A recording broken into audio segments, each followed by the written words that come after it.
Assalamualaikum warahmatullahi wabarakatuh. Kali ini kita ke materi Sosiologi kelas 12 yang berjudul Ragam dan Makna Nilai Kearifan Lokal di Nusantara. Kearifan lokal itu tentu tidak muncul serta-merta, tetapi berproses panjang sehingga akhirnya terbukti. Hal itu mengandung kebaikan bagi kehidupan mereka. Keterujiannya dalam sisi ini membuat kearifan lokal menjadi budaya yang mentradisi, melekat kuat pada kehidupan masyarakat. Berikut ini contoh kearifan lokal dan makna nilai yang terkandung dalam kearifan lokal. Nilai kearifan lokal daerah Sumatera, contohnya daerah Palembang. Pendirian rumah limas berbentuk panggung merefleksikan beragam nilai yang hidup dalam masyarakat Palembang, di antaranya nilai budaya, religius, dan sosial. Nilai budaya dalam pendirian rumah limas dapat dilihat pada arsitekturnya yang berbentuk rumah panggung dan terbuat dari kayu. Bentuk rumah panggung dengan berbahan kayu tampaknya sebagai penyikapan terhadap kondisi tanahnya yang berupa rawa-rawa, sehingga selalu basah dan suhu udara yang panas. Lantai yang tidak berada langsung di atas tanah memungkinkan bangunan tidak akan terendam ketika hujan atau air pasang sedang naik. Suhu lingkungan yang panas juga dapat diminimalisasi dengan bentuk rumah yang cukup tinggi. Nilai budaya juga dapat dilihat dari penyiapan bahan untuk membangun rumah. Kayu yang akan digunakan dipilih yang mempunyai kualitas baik dan kemudian direndam dalam air yang mengalir agar kayu tersebut menjadi kuat. Selain kearifan lokal daerah Palembang, ada pula kearifan lokal yang dimiliki masyarakat Batak, yaitu Dalihan Tolu adalah filosofis atau wawasan sosial kultural yang menyangkut masyarakat dan budaya Batak. Dalihan Tolu menjadi kerangka yang meliputi hubungan-hubungan kerabat darah dan hubungan perkawinan yang mempertalikan satu kelompok. Dalihan Tolu ditentukan dengan adanya 3 kedudukan fungsional sebagai suatu konstruksi sosial yang terdiri dari 3 hal yang menjadi dasar bersama. Yang pertama, somba marhula-hula atau sembah, hormat kepada keluarga pihak istri. Yang kedua, elek marboru, sikap membujuk atau mengayomi wanita. Yang ketiga, manat mardongan tubuh, bersikap hati-hati kepada teman semarga. Ajaran Dalihan Tolu adalah kaidah moral, berisi ajaran saling menghormati dengan dukungan kaidah moral, saling menghargai dan menolong. Nilai kearifan lokal daerah Jawa, contohnya Jawa Tengah. Kearifan lokal merupakan salah satu warisan leluhur yang diturunkan secara turun-temurun dari generasi ke generasi. Contoh kearifan lokal pada masyarakat Jawa dikenal dengan sesajen. Sesajen merupakan seperangkat persembahan yang digunakan untuk menghormati penunggu tempat-tempat tertentu seperti pohon besar, muara sungai, dan lain-lain. Pohon yang diberi sesajen menghalangi seseorang untuk menebang pohon tersebut. Dalam hal ini ada sesajen tersebut akan menghindari terjadinya penebangan pohon. Dalam filsafat Jawa juga dikenal pitutur luhur, berarti kata-kata luhur atau bisa juga diartikan kata-kata bijak. Bagi masyarakat Jawa, pitutur luhur diperoleh dari leluhur mereka yang mengajarkan nilai-nilai kehidupan tentang bagaimana bersikap terhadap sesama manusia maupun perlakuan terhadap alam. Filsafat Jawa juga mengajarkan kita bagaimana bersikap kepada alam. Aja ngugu karape dewe. Jika diterjemahkan berarti jangan berbuat sekehendak sendiri. Kata-kata ini mengajarkan tentang bagaimana kita harus mengendalikan diri untuk tidak berbuat semena-mena kepada orang lain. Filsafat Jawa yang lainnya adalah Ibu Bumi, Bapak Aksa. Artinya ibu adalah bumi, bapak adalah langit. Maksud bumi adalah simbol ibu yang memberikan kesuburan tanah sebagai tempat kegiatan pertanian. Langit adalah simbol bapak yang memberikan keberkahan lewat hujan. Ajaran ini mengajarkan kita bagaimana menyayangi, melindungi, menghormati bumi beserta langit, sebagaimana kita melakukan kepada kedua orang tua. Jika kita merusak bumi, maka langit pun akan ikut marah. Seperti halnya jika kita berbuat tidak baik kepada ibu, maka bapak pun akan marah. Demikian pula sebaliknya. Sebagai contoh, adanya perusakan hutan. Hutan merupakan penopang keseimbangan ekosistem. Jika dirusak, maka ekosistem akan kacau dan iklim menjadi tidak menentu. Akibatnya, langit menunjukkan kemarahannya dengan fenomena seperti badai, curah hujan tinggi, dan lain-lain. Contoh kearifan lokal di Pulau Jawa adalah kearifan lokal yang ada di masyarakat Baduy. Masyarakat Baduy adalah kelompok masyarakat Sunda yang tinggal di Provinsi Banten. Masyarakat Baduy merupakan salah satu suku yang ada di Pulau Jawa dengan karakteristik mengasingkan diri dari pusat keramaian dan cenderung tidak mau bersentuhan oleh kegiatan pembangunan. Pola kehidupan masyarakat Baduy sangat ditentukan oleh aturan-aturan dan norma-norma yang berperan penting dalam proses kehidupan sosial mereka. Kearifan lokal yang tertanam adalah masyarakat Baduy mempercayai bahwa mereka diciptakan untuk mengelola tanah suci, tanah titipan yang menjadi pusat bumi. Pada kepercayaannya, sebagai pusat bumi, tanah larangan Baduy tidak boleh dirusak, gunung tidak boleh dilebur, hutan tidak boleh dirusak, aliran air tidak boleh diganggu, dan lembah tidak boleh dirusak. Aturan adat istiadat telah mengatur hubungan manusia dengan alam, sehingga manusia dengan alamnya dapat hidup dengan berdampingan dan berkesinambungan. Kearifan lokal yang ada pada masyarakat Baduy dalam tradisi bangunan tradisional yang berkaitan dengan mitigasi bencana gempa lini terdapat pada konstruksi, teknik sambung dan ikat bangunan, serta penggunaan umpak. Konstruksi bangunan rumah menggunakan bahan berasal dari lingkungan mereka sendiri seperti kayu dan bambu. Struktur bangunan didirikan atas sistem rangka yang terbuat dari kayu berupa balok dan tiang persegi 4. Struktur penutup dinding terbuat dari anyaman bambu atau bilik yang dibiarkan warnanya sesuai dengan karakter aslinya. Bambu-bambu yang dibelah juga digunakan sebagai struktur penutup pada pengakhiran anyaman bambu. Semua rincian konstruksi diselesaikan dengan prinsip ikatan, tumpuan, pasak, tumpuan terkait pada sambungan berkait. Orang Baduy tentu dilarang menggunakan paku dalam membangun konstruksi rumah. Untuk mengikat umumnya menggunakan rotan dan bambu atau dengan teknik pasak. Sementara untuk struktur utama hateup atau atap digunakan atap rumbia atau kirai dengan bambu dan rotan sebagai pengikat. Jika suatu saat terjadi gempa bumi, maka struktur rumah akan bergerak dinamis sehingga terhindar dari kerusakan dan kehancuran yang parah.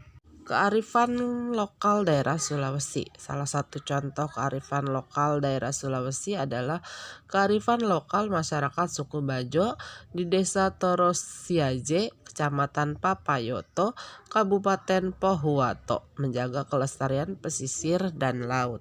Tradisi Mamia Kadigalo berupa pengelompokan orang ketika ikut melaut, jangka waktu tertentu, dan perahu yang digunakan. Ada 3 kelompok tradisi. Yang pertama, Palilibu. Palilibu adalah kebiasaan melaut menggunakan perahu, sope yang digerakkan dayung. Melaut hanya dalam 1 atau 2 hari dan kembali ke permukaan menjual hasil tangkapan dan sebagian dinikmati bersama keluarga. Yang kedua, Bapongka. Babangi adalah kegiatan melaut selama beberapa minggu bahkan berbulan-bulan menggunakan perahu besar berukuran kurang lebih 4 kali 2 meter disebut lepa atau sopek.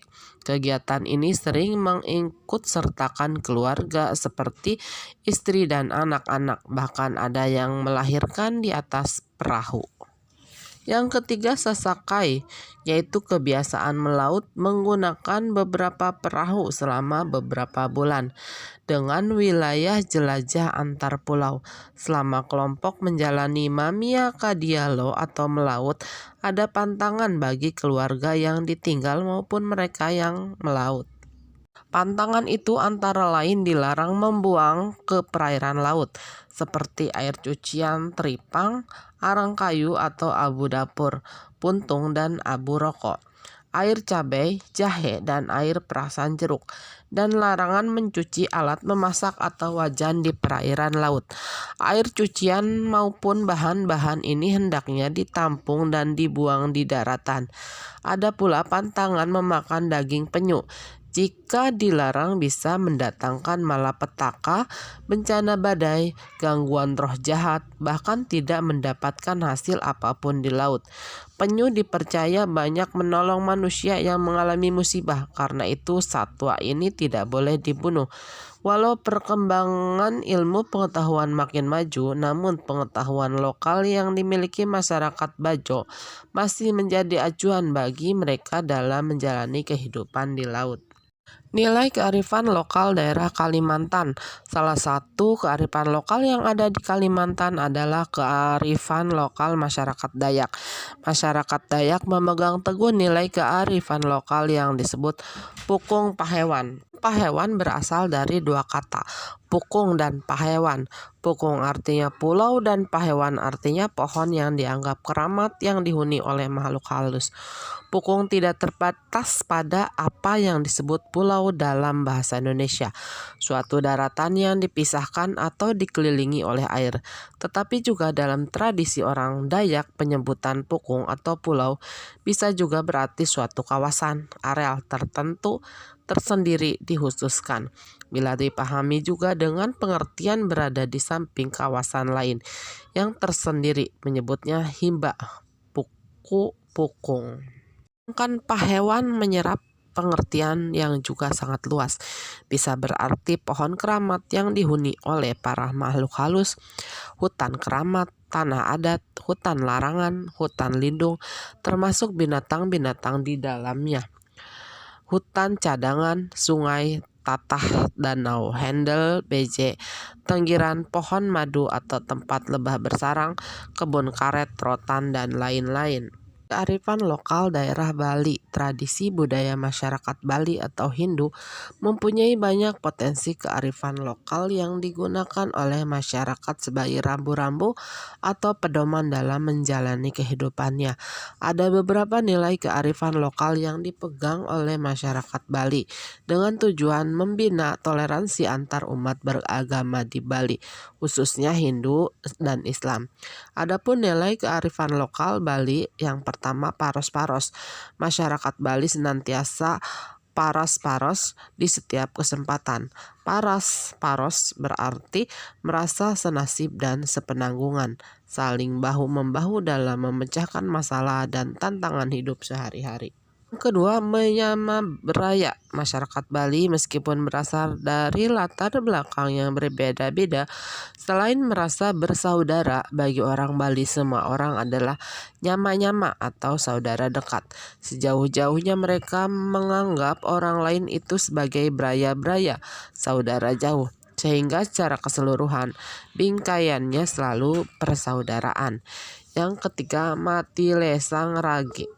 Masyarakat Bali menunjung tinggi sebuah nilai yang disebut mati lesang raga, yang artinya kurang lebih bisa menempatkan diri sesuai dengan tempat, waktu, dan keadaan. Misalnya, ketika orang Hindu memiliki hajatan dan dikunjungi oleh warga Islam, mereka tahu harus menghidangkan makanan yang boleh dimakan oleh warga Islam.